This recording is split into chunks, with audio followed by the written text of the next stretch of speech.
Great spirit of the lake, abeg, tell me how I go take save my people from the curse where they disturb this land. If you want save your people, you must first return the heart of the lake where them thief.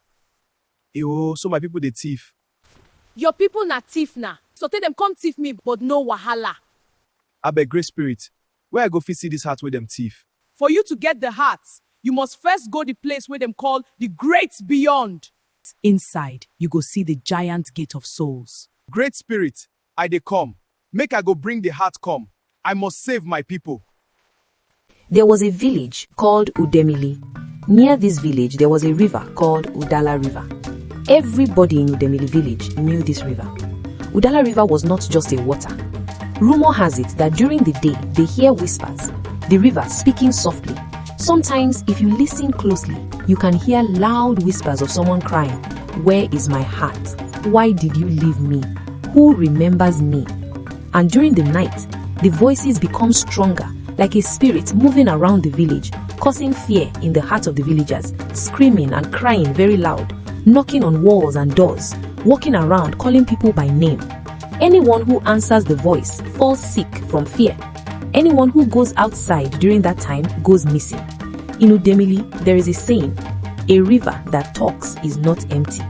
That saying is old, older than most houses in the village. Children grow up hearing it even before they understand what it means. In Udemili, night does not come slowly. When the sun begins to fall, people rush. Women hurry back from the stream. Men return from farms. Children are dragged inside houses. By the time the sky turns dark, the village is quiet. There is another saying in Udemili, "When the night speaks, humans must be silent." Doors are locked. Windows are shut. No fire burns outside. Dogs are tied. Everyone waits. On some nights, it starts slowly. A cry, far away, like someone crying inside water. Then it comes closer, louder, clearer.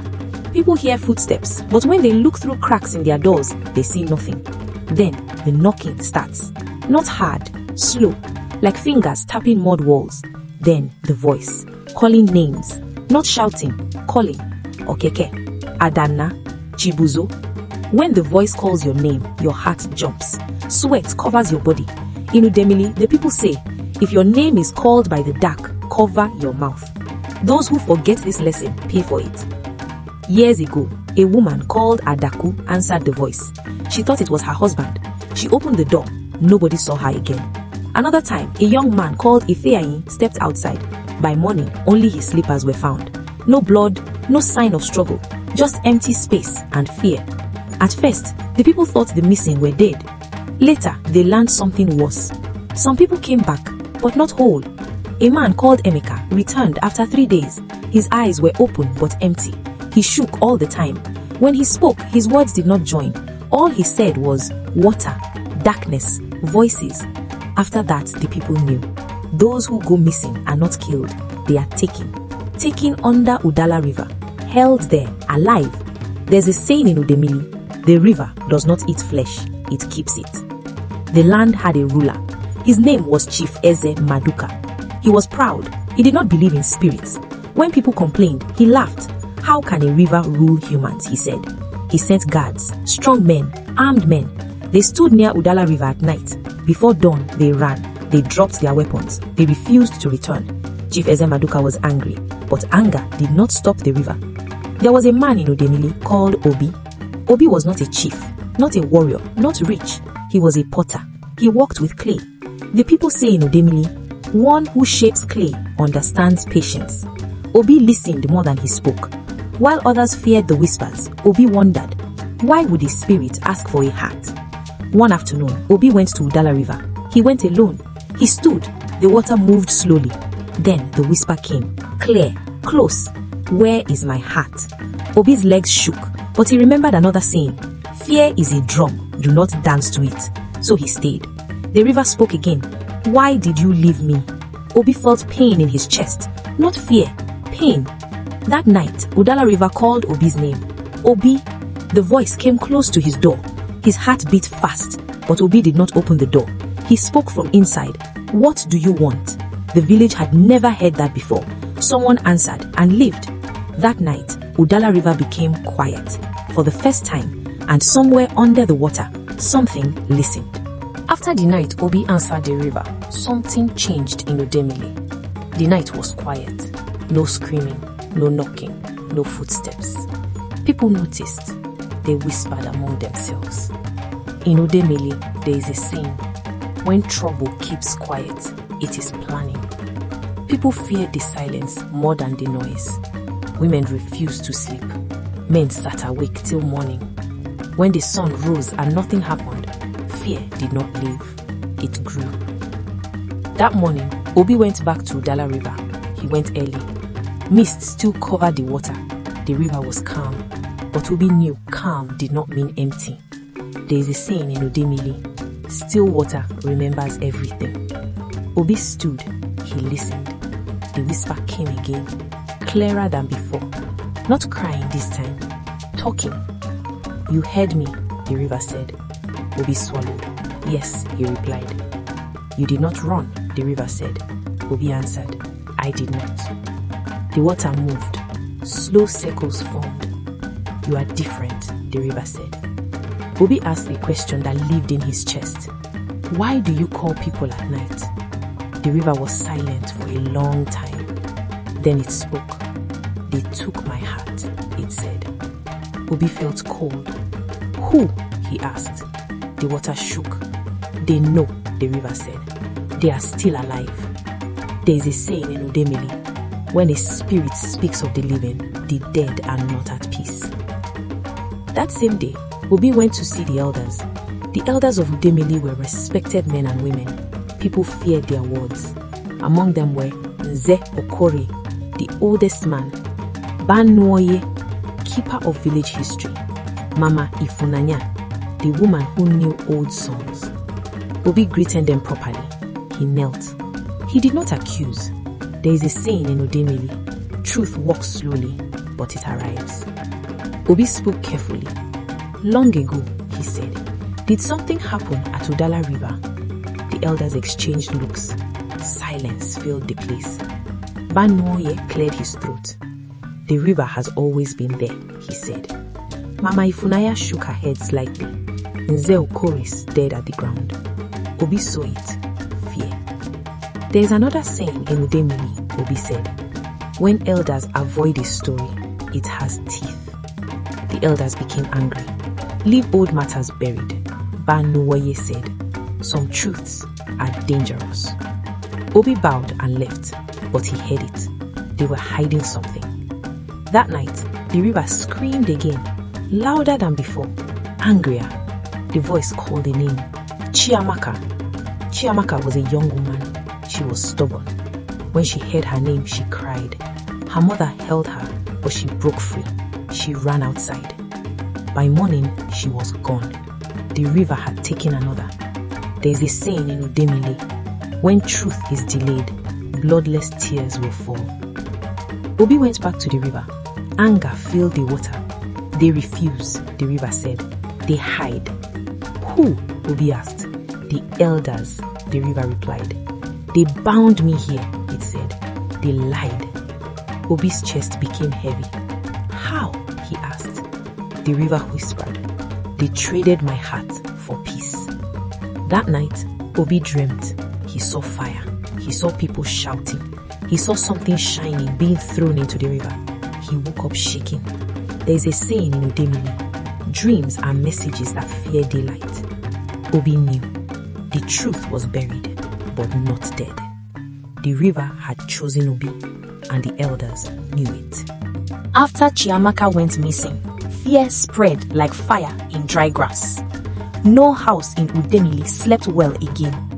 Women cried quietly at night. Men argued in whispers. Children were not allowed to step outside alone. There is a saying in Udemili, when fear enters a village, truth runs away. The elders called a meeting, not for the people, for themselves. That night, Nze Okore, Banwoye, and Mama Ifunaya met in a closed hut. A small lamp burned. Their faces were old. Their eyes were tired. Banwoye spoke first. He is listening to the river, he said. Mama Ifunaya nodded. The river has chosen him, she replied. Nze Okore sighed. There is another saying in Udemili.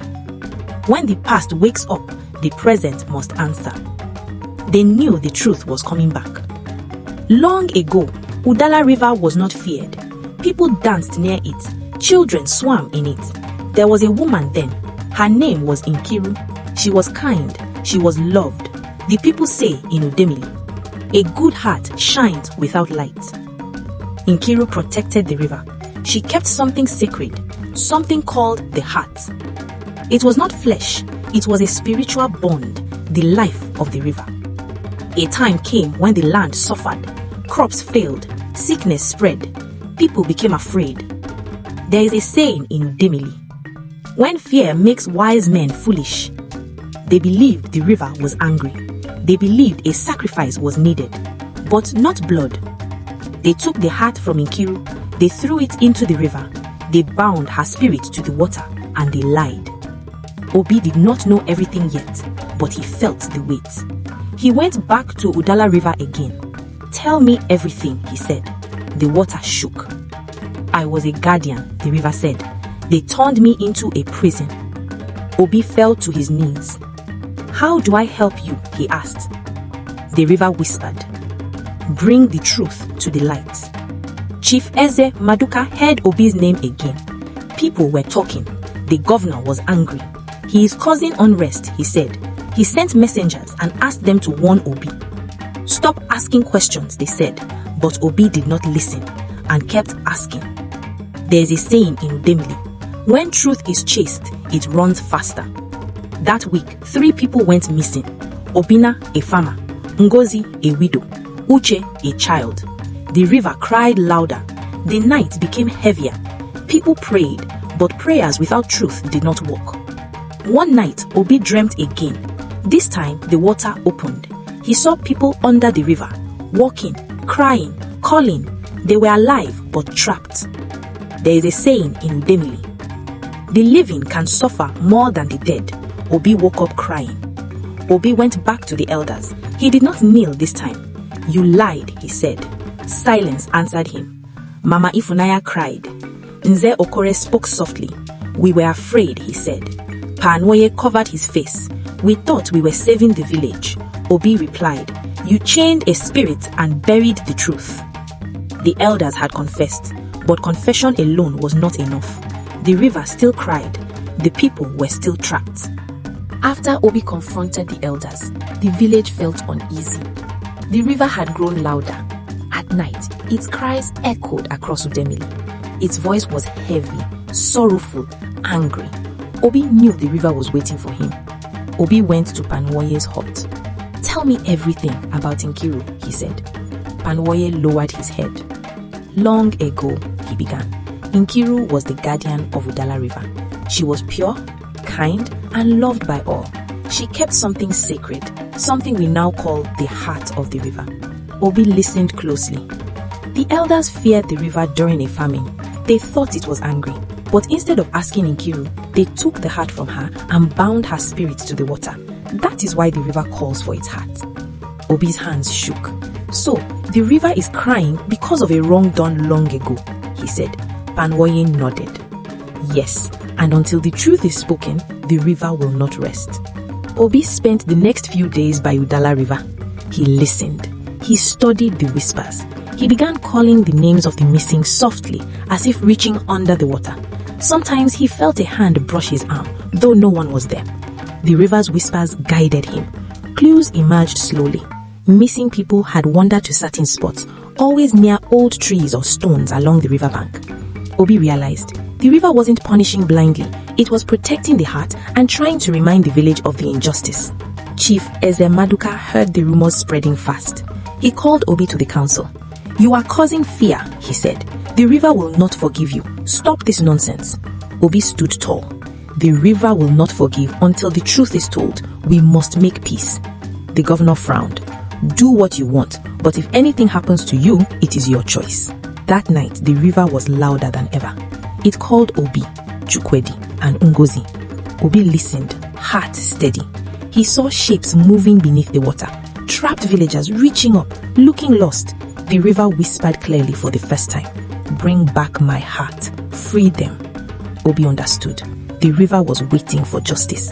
Obi went to Nze Okore and Mama Ifunanya. He told them everything. The villagers are trapped, he said. The river will not rest until we fix what was done. At first, the elders refused, but Obi's voice was calm, patient, unafraid. Finally, Mama Ifunanya spoke. Very well. You must do it, Obi. Only you can hear the river fully. Obi returned to the river. He called all the elders to the riverbank. He explained the story of Nkiru, the taking of the heart, and the injustice. At first, the elders denied it, but as Obi spoke, the river's cries grew stronger. Its voice pressed upon them. Finally, they confessed aloud. We lied. We were afraid. The heart was taken. The river was wronged. Obi looked at the water. He spoke clearly. Spirit of Udala River, we know the truth. Nkiru's heart was taken. The village lied. We return it to you. Please forgive us and release those you hold. The river began to move differently. The water shimmered at night like silver under moonlight. A loud cry rose from the river, but it was not anger, it was relief. One by one, the missing villagers appeared on the riverbank. Chiamaka returned, shaking but alive. Obana returned, confused. Ngozi came back to her children. Even Uche, the child, came running to his parents. Obi guided them safely to their homes. The river quieted. No more voices called out, no more footsteps or knocks. The village breathed again. The next morning, Obi walked among the villagers. He said, the river was never cruel. It cried because we lied. We hid the truth. It wanted peace. The villagers nodded. They began telling their children the true story of Udala River. They remembered Nkiru, the guardianship, and the heart. Obi remained humble.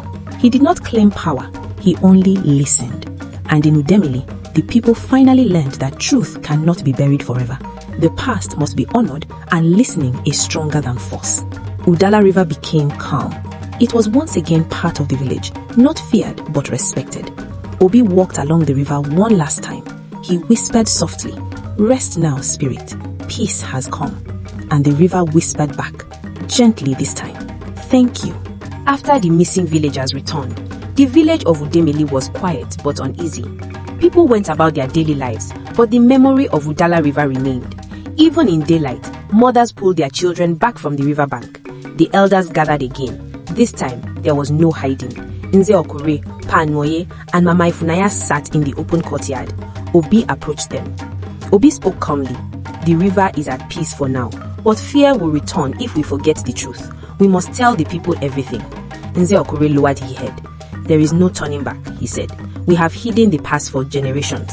Pa Nwoye added, the river's heart was never meant to be ours. We feared anger, and in that fear, we bound a spirit and trapped our own people. Mama Ifunaya's voice trembled. Obi, you have done what none dared, but you must guide the village. Teach them to respect Udala River. Obi nodded.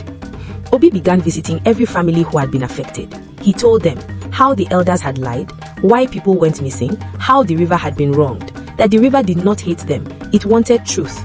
The villagers listened carefully. Children were curious, elders were ashamed, parents were cautious, but all began to understand. Even Chief Eze Maduka came to listen. He admitted his pride had blinded him. He promised, from now, Udala River will be respected and the truth will be told to our children. Weeks passed, but Udala River did not call anyone at night. Obi returned to its bank one evening. The water was calm, reflecting the moonlight. He spoke softly. I am listening. The river answered in whispers. Peace is coming. The living are free. The past is remembered. Justice is known. Obi felt relief. He stayed there until dawn, watching the river slowly move in the morning sun. Though peace had returned, Obi knew the river had one last lesson. One night he heard faint whispers. This time it was not anger, it was sorrow. A voice called his name gently. Obi. He went to the riverbank listening carefully. You have done well, the river said, but the village must learn patience, respect, and humility. Power without wisdom brings only loss. Obi bowed his head. He understood. The river had freed the people, but their hearts needed teaching. He stayed by the river every day and guided the village in ceremonies of respect and remembrance. Obi taught that Udala River is sacred, that the river speaks because it remembers, that missing people are never lost if truth is spoken. He gathered the elders, parents, and children. Stories were retold. Nkiru the guardian, the stolen heart, the river's suffering, the importance of listening and honesty. The villagers began to tell these stories to their children. Some nights, a faint whisper could be heard, but it was no longer frightening. It was the river speaking its thanks. Obi reminded the villagers, the river never forgets, and neither should we. Power without truth is like a dry river. It cannot give life. Listening is stronger than fear. The village of Udemili became peaceful. No one dared disrespect Udala River again, and the river flowed freely, alive with its guardian spirit, calm and silent, holding the heart finally restored. From that time onward, no one went missing at night.